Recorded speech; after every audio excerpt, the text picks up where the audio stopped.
Hi everyone, Bernard here on behalf of MovieGameNostalgia.com. Hope you're all well. This is just a little look at a Netflix film that's been on for a couple of weeks now on Netflix.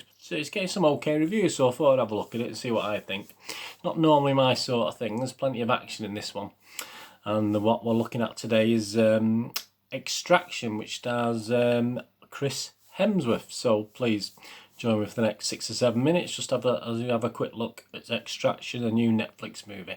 Please, if you're new to the channel, push the subscribe button, that'd be great. Push the bell notification so you know when these little information vlogs and reviews, TV drama, movie reviews, etc, coming out. And please make sure your notifications are set to public so you get to know about them. A lot of people just leave it at private, so make sure you set them to public.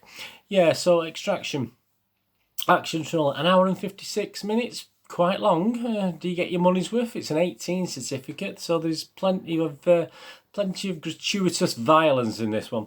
Directed by Sam Hargrave, and it's based on a graphic novel. I think it was called Ciudad, C-I-U-D-A-D, Ciudad, whatever that is. That's how it's pronounced. I'm not sure. And as I said, Chris Hemsworth leads. He's the hero, or he's the anti-hero, or the hero of this thing. And a couple of names here I'm gonna totally struggle to pronounce. Rud Harakash, Jaswell, and Randeep Hooda are also in it. So obviously a baddie and a goodie, but a goodie and a baddie, but depends which way you're looking at it. Yeah, and it's about a black ops mercenary who sets out to rescue an Indian drug lord's kidnapped son in Dhaka, Bangladesh. So, and all hell lets loose. Netflix actually made the bold claim. It's an interesting claim, but it just shows how much reach Netflix have got at the moment, that 90 million households will actually watch this film within the first month of its release. So I'm probably not telling you anything you don't know already, because it's no doubt you've already watched it, but 90 million households, so that's obviously 90 million views. I mean, some people might watch it 2 or 3 times, you don't know, it's okay. Say it's not usually my sort of thing, a lot, too much. I like a good story. Perhaps it's a little bit formulaic, it's just a bit obvious in parts, and they are hinting at a sequel, so obviously they can get 90 million households watching it in the first month. I'm sure a sequel will be on its way. Yeah, I mean, it's Rotten Tomatoes, if you look at the ratings of it, Rotten Tomatoes are giving it at the moment a 68% positivity rating, and it comes out as an average of 6.14 out of 10, which, if you know my little scores, etc., anything over 6 is a watchable rating, so that's not too bad. That's based on 180 people, 180 reviews. Some of the comments made about the film: spectacular stunt work, but electric performances from Chris Hemsworth. So spectacular stunt work and electric performance from Chris Hemsworth. Save it being dragged down by aimless violence. Yeah, so I mean, I wouldn't say the violence is aimless, it's just a little bit repetitive at times.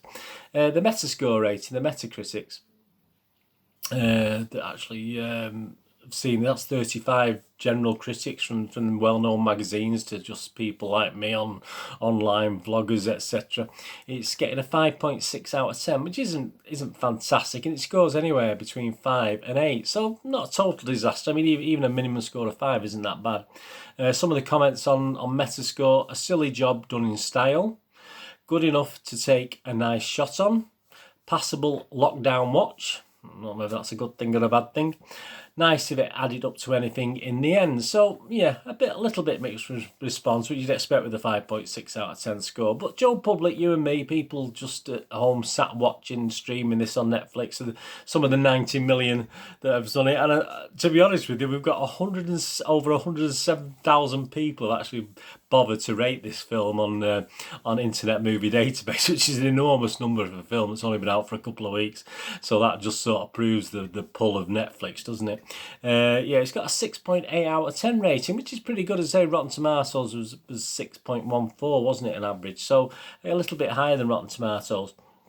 And 65% of that 107,000 plus actually rated it between 6 and 8. So that's not a bad score, with 17% rating it between 9 and 10 out of 10. So that's 82% have rated it either 6 or higher, with just 18% of people rating it 5 or lower. Yeah, I mean, my little look at it, as I said, I'm going to be honest with you, I'm not, even things like I know this sounds terrible, doesn't it? Even things like the James Bond movies, which I do watch, some of them I do get a little bit bored with just the action side. I like a good plot, I like a good story to a film, and some of these action films, I'm just thinking of the John Wick films, the last couple, just superb action, but the plots are terrible. So I do like a nice plot, but I do appreciate some action. There's some interesting little stunts in this one as well, although they do, like many things in it, get a little bit repetitive. There's a lot of scenes where there is violence, a lot of violence in it, and something happens where it makes you go like that, but it happens 3, 4, 5 times at different times in the film. So some of the action sequences do get a little bit repetitive and annoying. So if it had been, say, an hour and a half instead of an hour and 56, you probably could have got away with cutting a couple of these. But overall, the action scenes are pretty good, and I can understand the positivity ratings for people who do like a really good action thriller as opposed to a thriller with a bit of action in it.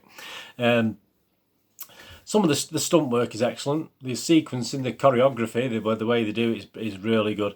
But as I said, it is let down. It is a bog standard plot line. There's a goodie and a baddie, and obviously it's the big white hero at the end, which is a bit, and again, in this day and age, I think he plays in Australia or New Zealand, which obviously is nationality anyway in this thing. But it is well shot and well put together for the most part, and well acted as well. Even the younger actors, there's some younger actors in it aren't too bad. I was quite impressed with all the acting. But when you look at what Netflix throw out, certainly there's a lot of dub stuff as well as in the Netflix put out. I mean, if you base it on the fact that it's one of their releases and it's not dubbed and it is what it is. There's some subtitles in it.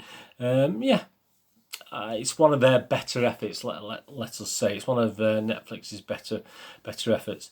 Predictable, yeah. Storyline, ending, yeah, good ending. I like the ending. I thought the ending was okay. It was one of those endings. Oh yeah, it's powerful enough to make it worthwhile spending the hour and 56 minutes, which did feel to me like an hour and 56 minutes, to be honest with you.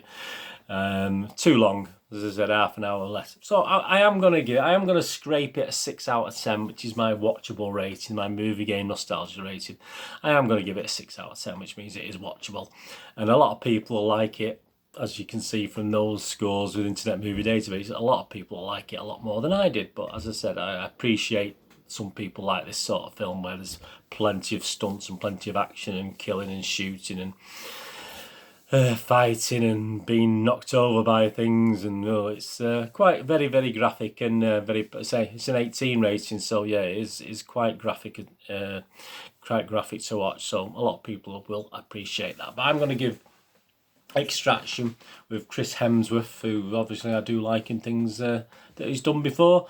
I'm going to give him 6 out of 10. Not always the greatest character actor, to be honest with you. He does perhaps struggle a little bit wooden at times in this, but I do like. I think he should probably stick to the superhero stuff, to be honest with you. But he is a bit of a superhero in this as well, but a more real life superhero, obviously.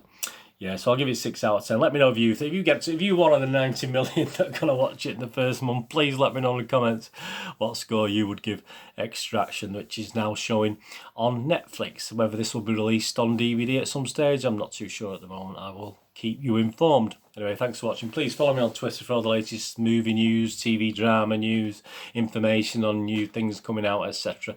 Follow me on Twitter for all that, plus my little YouTube channel here, and push that notification, you'll know about it. I'm on Twitter at Charles Deneen, Deneen spelled DINNN, and at nostalgia_movie. And I'm on Facebook at Bird Deneen, with links to moviegamenostalgia.com there on Facebook, and also check the playlist, the list below.